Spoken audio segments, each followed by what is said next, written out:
శాఖకు సంబంధించిన మంత్రివర్యులు కొండ సురేఖ గారు, ఆ డిపార్ట్మెంట్ సంబంధించిన ప్రిన్సిపల్ సెక్రటరీ గారు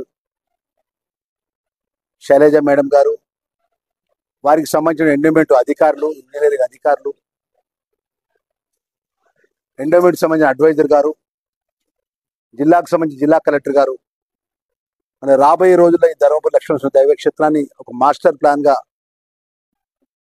అమలు చేసి పెద్ద ఎత్తున నిధులు వెచ్చించి లక్షలాది మంది భక్తులు వస్తే ఇక్కడ కూడా ఇబ్బంది జరగకుండా ఈ పురాతనమైనటువంటి దేవాలయాల్ని ఆగమ శాస్త్రం ప్రకారం, వాస్తు శాస్త్రం ప్రకారం, వేద పండితుల ఆలోచన ప్రకారం ఏ విధంగా పునర్నిర్మాణం చేసే విషయం లోపల ఒక ఫార్మల్ మీటింగ్ పెట్టుకోవడం జరిగింది. దానికి నేను మంత్రిగా మా ప్రిన్సిపల్ సెక్రటరీ గారిని రిక్వెస్ట్ చేసిన వెంటనే ప్రత్యేకంగా హైదరాబాద్ నుంచి వారి యొక్క అధికారులు రావడం జరిగింది. దానికి ప్రాథమికమైనటువంటి ఒక మీటింగ్ ఇక్కడ పైన జరిగినట్టు పుష్కరాల లోపల 2000 ఏదైతే రాబోయే 2027 పుష్కరాలు ఉన్నాయి. మన గోదావరి తీరాన, పవిత్రమైన గోదావరి తీరాన లక్ష్మీనరసింహ స్వామి ఈ దేవాలయం పవిత్ర గోదావరి తీరాన లక్షలాది మంది భక్తులు వస్తే ఇక్కడ ఇబ్బంది జరగకుండా పుష్కర ఘాట్లు ఏర్పాటు చేయాలి.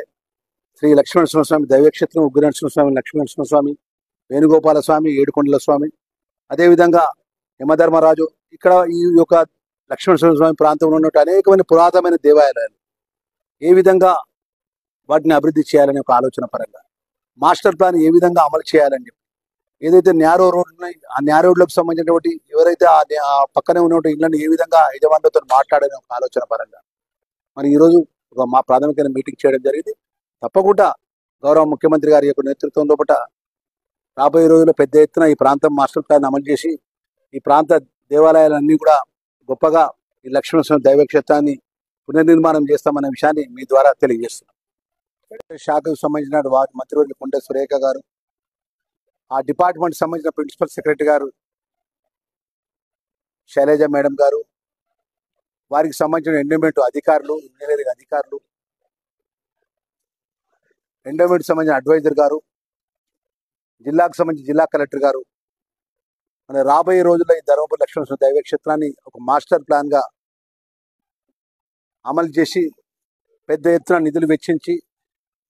లక్షలాది మంది భక్తులు వస్తే ఇక్కడ కూడా ఇబ్బంది జరగకుండా ఈ పురాతనమైనటువంటి దేవాలయాల్ని ఆగమ శాస్త్రం ప్రకారం, వాస్తు శాస్త్రం ప్రకారం, వేద పండితుల ఆలోచన ప్రకారం ఏ విధంగా పునర్నిర్మాణం చేసే విషయం లోపల ఒక ఫార్మల్ మీటింగ్ పెట్టుకోవడం జరిగింది. దానికి నేను మంత్రిగా మా ప్రిన్సిపల్ సెక్రటరీ గారిని రిక్వెస్ట్ చేసిన వెంటనే ప్రత్యేకంగా హైదరాబాద్ నుంచి వారి యొక్క అధికారులు రావడం జరిగింది. దానికి ప్రాథమికమైనటువంటి ఒక మీటింగ్ ఇక్కడ పైన జరిగినట్టు పుష్కరాల లోపల 2000 ఏదైతే రాబోయే 2027 పుష్కరాలు ఉన్నాయి. మన గోదావరి తీరాన, పవిత్రమైన గోదావరి తీరాన లక్ష్మీనరసింహ స్వామి ఈ దేవాలయం పవిత్ర గోదావరి తీరాన లక్షలాది మంది భక్తులు వస్తే ఇక్కడ ఇబ్బంది జరగకుండా పుష్కర ఘాట్లు ఏర్పాటు చేయాలి. శ్రీ లక్ష్మీనరసింహస్వామి దైవక్షేత్రం, ఉగ్రనరసింహస్వామి, లక్ష్మీనరసింహస్వామి, వేణుగోపాల స్వామి, ఏడుకొండల స్వామి, అదేవిధంగా యమధర్మరాజు, ఇక్కడ ఈ యొక్క లక్ష్మీనరసింహస్వామి ప్రాంతంలో ఉన్న అనేకమైన పురాతనమైన దేవాలయాలు ఏ విధంగా వాటిని అభివృద్ధి చేయాలనే ఒక ఆలోచన పరంగా మాస్టర్ ప్లాన్ ఏ విధంగా అమలు చేయాలని చెప్పి, ఏదైతే న్యారో రోడ్ ఉన్నాయి ఆ న్యారో రోడ్లకు సంబంధించినటువంటి ఎవరైతే ఆ పక్కనే ఉన్నటువంటి ఇళ్ళని ఏ విధంగా యజమానులతో మాట్లాడనే ఒక ఆలోచన పరంగా మరి ఈరోజు ఒక మా ప్రాథమికమైన మీటింగ్ చేయడం జరిగింది. తప్పకుండా గౌరవ ముఖ్యమంత్రి గారి యొక్క నేతృత్వం లోపల రాబోయే రోజుల్లో పెద్ద ఎత్తున ఈ ప్రాంతం మాస్టర్ ప్లాన్ అమలు చేసి ఈ ప్రాంత దేవాలయాలన్నీ కూడా గొప్పగా ఈ లక్ష్మీనరసింహ దైవక్షేత్రాన్ని పునర్నిర్మాణం చేస్తామనే విషయాన్ని మీ ద్వారా తెలియజేస్తున్నాం.